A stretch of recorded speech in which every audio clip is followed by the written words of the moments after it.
Sejarah jalan tol di Indonesia dimulai pada era kepemimpinan Presiden Soeharto. Total jalan tol yang beroperasi mencapai 490 km.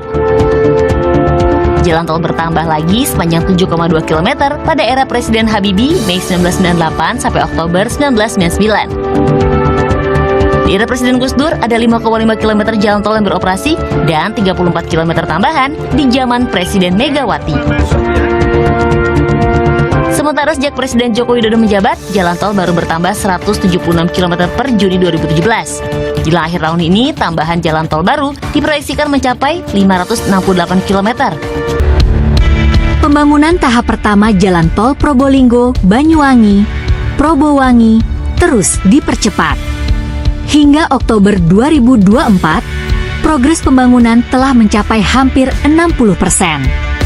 Secara keseluruhan, jalan tol Probowangi memiliki panjang 175,78 km yang dibagi menjadi 2 tahap. Tahap pertama menghubungkan Probolinggo Besuki sejauh 49,68 km. Sementara tahap kedua menghubungkan Besuki Banyuwangi sepanjang 126,10 km. Adapun pembangunan tahap pertama ini terbagi atas 3 paket pekerjaan konstruksi, yaitu paket pertama Gending Kraksaan, paket 2 Kraksaan Paiton, dan paket 3 Paiton Besuki. Pada tahap pertama pembangunan tol Probowangi, direncanakan akan dibangun 3 gerbang tol GT, yaitu GT Kraksaan, GT Paiton, dan GT Besuki. Halo semuanya, pernah gak sih kalian melihat proyek pembangunan jalan tol di sekitar tempat tinggal kalian? Nah, di balik manfaatnya yang bisa mempercepat perjalanan, ternyata proyek pembangunan jalan tol ada juga dampak negatifnya. Di video kali ini, kita akan membahas tentang dampak positif dan negatif dari proyek pembangunan jalan tol. Simak videonya ya.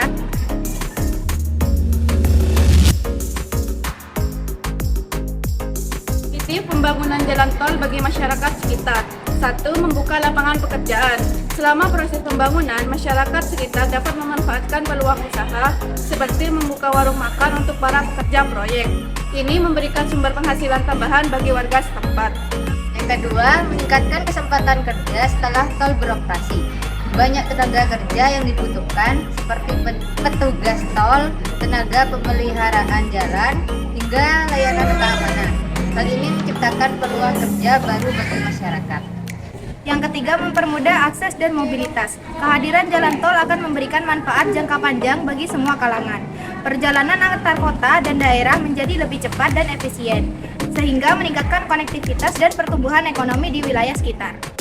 Dan saya di sini akan menjelaskan peningkatan polusi udara. Proyek pembangunan tol seringkali melibatkan aktivitas pengangkutan material menggunakan truk-truk besar. Hal ini menyebabkan peningkatan debu dan polusi udara yang sangat berdampak pada kesehatan masyarakat sekitar. 2. Kerusakan jalan umum. Banyaknya kendaraan berat yang keluar masuk proyek tol dapat merusak jalan-jalan umum di sekitarnya. Saat hujan turun, kondisi jalan yang rusak semakin memburuk menjadi licin dan berisiko menyebabkan kecelakaan. Yang ketiga, ada kerusakan fasilitas umum. Truk-truk besar yang mengangkut alat berat terkadang melewati jalan kecil yang tidak dirancang untuk beban berat. Akibatnya fasilitas umum seperti drainase, trotoar, dan jembatan kecil bisa mengalami kerusakan. Nah, itu dia dampak positif dan negatif pembangunan tol.